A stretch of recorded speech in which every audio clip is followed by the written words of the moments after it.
This week on Original Copy, yesterday was Jordan's 21st birthday, and we're throwing him a surprise party, so don't tell him. Jen, I'm sitting right next to you. I can hear you. I'm Jordan. And I'm Jen. And this is Original Copy.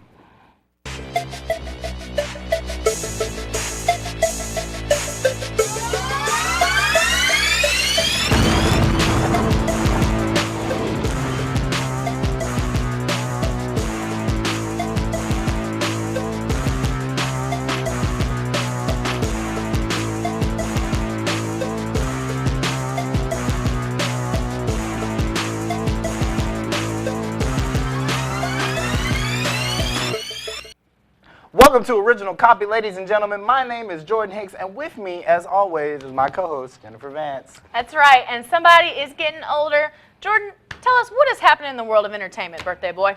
Well, Jen, this past week was filled with people trying to break the internet. Our first celeb attempting to break the internet is my girl Kim Kardashian, whose cover photo on Paper Magazine featured her showing off her wonderful assets with a caption that read, "Break the Internet, Kim Kardashian." The pics caused a lot of controversy, and it also made many people really upset. Perhaps the most upset person was, ironically enough, Kim Kardashian from a couple years ago. I just am never getting naked again. Like, whoever's running my is up, and I'm gonna fire everyone. I obviously knew what I was getting myself into. I was posing nude. I don't want people to be like, oh, she's good for us, you know, being naked. Seems like nobody hates seeing Kim Kardashian posing naked more than Kim Kardashian. Well, Jordan, I can understand. She doesn't want people looking at her body in a sexual way. That makes sense, Jen. And luckily, this was the first time we've ever had to see her naked. Oh, man! Jen, just talk about Solange, Jen. I got you. Solange Knowles is now Solange Knowles Ferguson, or just Solange Ferguson. Solange married longtime boyfriend Alan Ferguson in New Orleans this weekend and almost broke the internet with this picture of her with her bridesmaids. Solange was so fabulous at her wedding. I want that. Well, before Jen starts planning her own wedding, let's go ahead and take it to Josh for the rundown. It's okay. Thanks, Jordan and Jen. Now, I know it's a little early for shout-outs, but I want to give one really, really quickly. Tyga, Lil Wayne, Nicki Minaj. What do they all have? I'll tell you. They've all pushed their albums back this year to December release dates. Now, I'm all for waiting to release the best content. Be a trend here among money camp.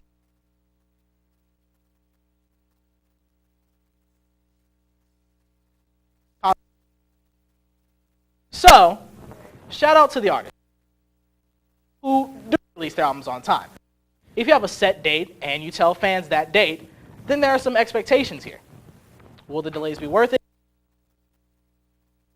I know a few are upset about these multiple delays. Now, I'll end my rant to move on to albums that did release this week. No one on the hip-hop front dropped anything new this week except for a few singles here and there. One Direction released their fourth album, appropriately titled 4, which sounds like every other album the group has released before. If it isn't broke, then the teenage girls still scream, right? In anticipation of the Hunger Games, Mockingjay Part 1, coming to theaters this Friday, the soundtrack for the movie has hit shelves as well. The album features 14 songs full of teen sadness and angst, 4 of which include Lord's popular Yellow Flicker beat. Throw in some Charlie XCX, Ariana Grande, and Pusha T, and you've got a solid chunk of the soundtrack that doesn't come together as well as one would expect it to. Still good, but not as well as we expected to. But even if you don't like the artist on the soundtrack, you can have it and buy it just for more Jennifer Lawrence in your life. Everybody needs more Jennifer Lawrence in their life, right? Yeah, they do. Thanks, Jordan. Now, while I go hyperventilate into a bag about J-Law, let's take it to Paige for some campus entertainment. Paige? Up next, you'll hear how LSU fights hunger and homelessness. Stay tuned.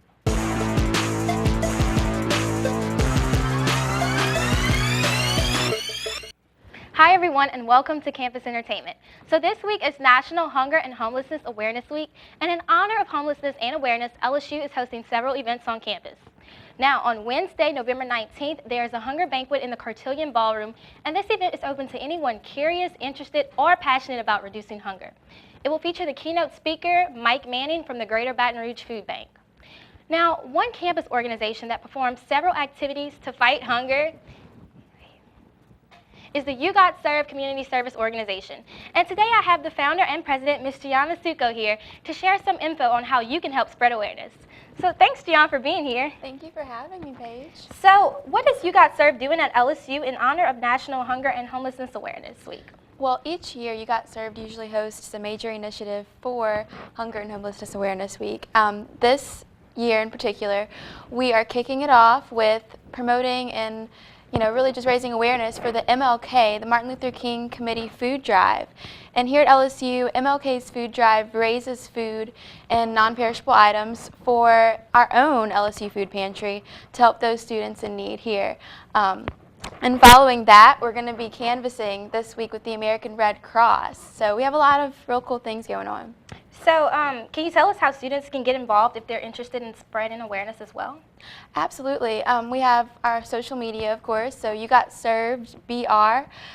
We've branched out, so we have locations all over Baton Rouge helping and pitching in for this week and for all of our events. So they can stay tuned. They can always email Gian at yougotservedrocks.org, however, or TigerLink. So there are many ways. Thanks, Gian. Definitely. Now, there are also a few other events happening on campus this week. The Battle of the Sexes will take place tonight at 8 in the Live Oak Lounge. And also, save the date for Friday because Sigma Lambda Gamma is having its new member presentation in the Atchafalaya room at 7. Well, I'm all out of time, so typically Marlon will do this weekly winners and losers, but this week Marlon is taking his talents to the Lifetime Studios to speak with Wendy Williams about the release of her Aaliyah biopic. Check it out. Okay, Wendy, let's get straight to the point. Let's talk about the movie. Did you like it? There's several words that come to my mind. Hatred, disgust, and terrible. They all describe how I feel about your movie. Oh, thank you. Timberlake took to social media and expressed how he was displeased with the movie. How did you feel about that? I cried like a baby because I felt like, yeah, I'm on my way to my dream career.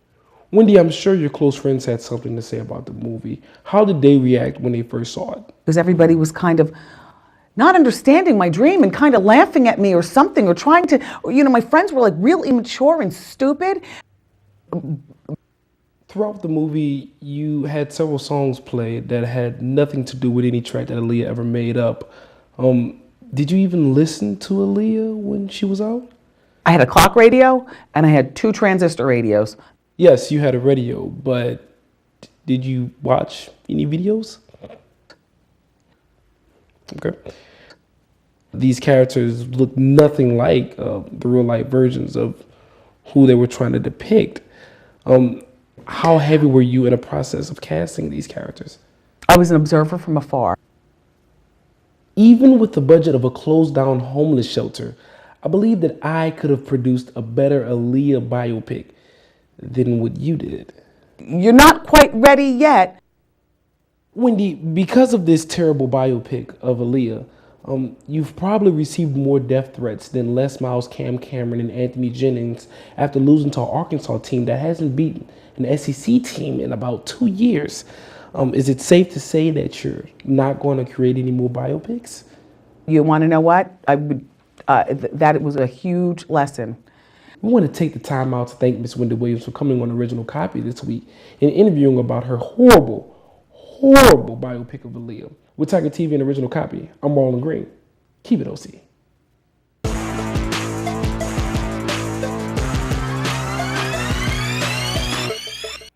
It's almost time for us to go, but before we do, there are a few people that we need to... Shout out!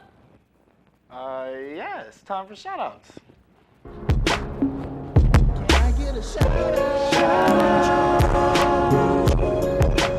Shout out to Tampa Bay Rays third baseman Evan Longoria for watching the birth of his son over FaceTime.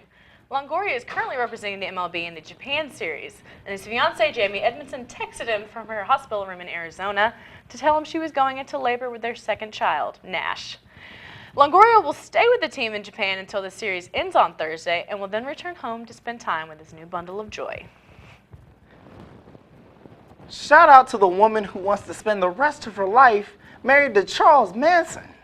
A Kings County marriage license was issued to 80-year-old Manson and 26-year-old Elaine Burton. The prison where Manson is held holds marriage ceremonies on the first Sunday of every month. Burton and Mason have until February to tie the knot before they have to reapply for their license. Jen, Now that weird news, I just don't even know. I don't get it. Like, the man is 80 years old and homegirl wants to marry him, and ain't even Hugh Hefner. The man's like right there. Yeah, I think it's time for us to leave on that note. And hopefully next week you shave, Jordan. No shave November, remember? You look terrible. Okay, well, either way, thanks for being hurtful. For Josh, Paige, Marlon, and me and Jen, thanks for watching the show. Keep it OC.